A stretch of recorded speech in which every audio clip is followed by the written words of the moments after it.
வணக்கம் ஆன்மீக நண்பர்களே. நாம் இந்த வீடியோ தொகுப்புல எந்த விஷயத்தை பத்தி பார்க்குறோம்னா, நம்ம அன்பர் ஒருவருக்காக தனிப்பட்ட அறையில சுடலைமாடனுக்காக ஒரு படையல்,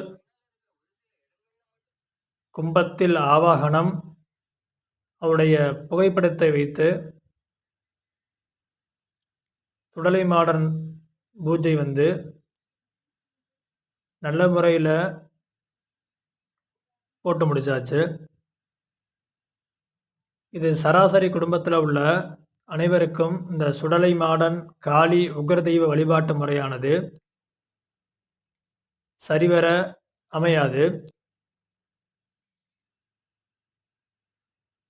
தனிப்பட்ட நபர்களுக்கு மட்டும் இந்த சுடலைமாடன் பூஜையானது, இல்ல காளி பூஜையானது, இல்ல உக்கிரதெய்வ வழிபாட்டு முறையாக பயன்படுத்த முடியும்.